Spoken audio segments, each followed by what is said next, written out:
Mapagpalang araw mga kasawel, no? Ngayong araw po na ito, sa pangalawang pagkakataon po ay bibisita po ulit ako doon kay Kuya Makoy, no?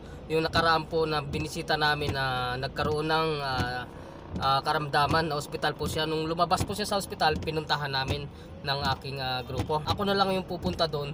Yung iba ko ng mga kasamahan ngayon ay bumabiyahe na. Kaya ako na lang yung magdadala ngayon mga kaswild. Tara mga kaswild, at siya nga pala, bago ang lahat ay pasasalamatan muna natin yung mga kasamahan ko po, no? Dahil siya ay po isang kasamahan namin dito. Gusto po namin na gumaling agad ang Kuya Makoy namin, ano mga kaswild. Hindi ko na sasabihin yung amount kung magkano yung binigay, no? Pero yung aming naipon, na kolekta, 1,225. Yan, okay, malaking bagay yan para kay Kuya Makoy, ano. At unang-unang nagbigay po ay si Kuya Edward Torres, yan. Si Tatay Ben, ayan. Si Kuya Juben, at si Kuya Bong, si Kuya Jun, Kuya Jess, yan. Si Santi, sila kay Edward, yan. Si Rogelio, ano, tsaka ito, Euro 4949, pangalan lang ng taxi. Si Kuya Lilis, si Kuya Puti, si Ricky Gandingan, ayan. Si Gilbert, ayan. Kabalikat Vlogs, nagbigay din po, ano, si Labo, nagbigay din po. Si Romel, ayan. Si Malunggayon Channel, nagbigay din po, ayan.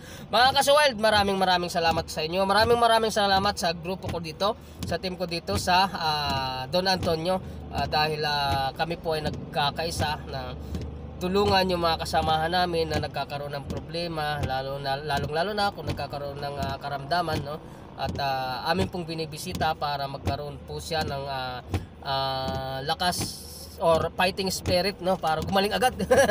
Ayan mga kasawel, para maramdaman naman ng kasama namin na may sakit ang presensya namin mga kasawel.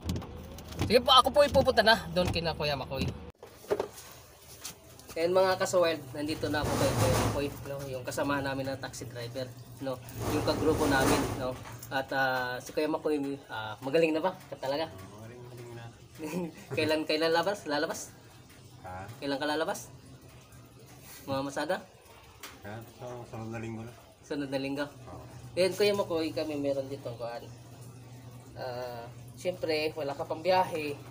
At para may pakita natin na yung grupo natin ay nagtutulungan, no? Ito, meron kaming ban. Pinag-ambag-ambagan. Ayan o. 1,250 ang inabot Kuya Makoy. Ayan. Para habang ikaw ay wala pang biyahe, meron kang pambili ng gamot. Tapos pagpasensyahan mo na yan, ito yung nakayanan ng ating grupo, no? At pagpagaling ka, tapos wag na magpuyat, wag na muna magsinilpon. Ito'y sa pagkakaisa ng grupo natin, para meron kang pang suporta sa gamot mo kahit pa paano. Ayan Kuya, tanggapin mo ito ha Kuya Makoy. Ayan, okay. Maraming salamat sa mga grupo natin sa BPI. Ang sabi nila sa akin, sabihin mo kay Kuya Makoy, wala siya, magpagaling na para makabiyahe na. Ayan. Ayan mga kaswild, ito yung gagaling na. At medyo nahihilo pa lang, ano, pagkano. Nahihilo pa siya. So kunting pahinga pa talaga. Mga 1-2 linggo. Pwede na. Ayan mga kaswild, maraming salamat sa ating grupo, no?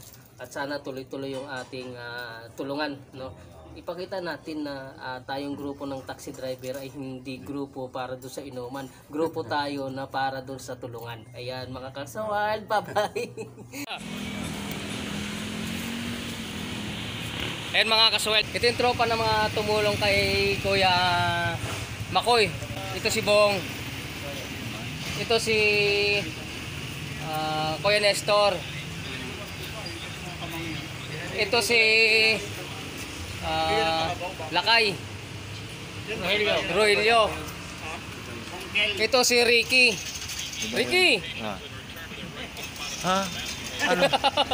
Bimbol pala, bimbol. Ano bang kailangan natin? Pinapakilala ko ang Team So Wild. Ito si Kuya Rico. Oh. Yan ang gwapo namin dito. Ito si Mando Ramos. Malapit, si Ronnie. Mando Ramos na yung pangalan niya. Ito si Kuya Edward. Oh, yan. Ito yung mga tumulong kay Kuya Makoy. Ito si Yan. Lando. Lando. Paggabi, Landa.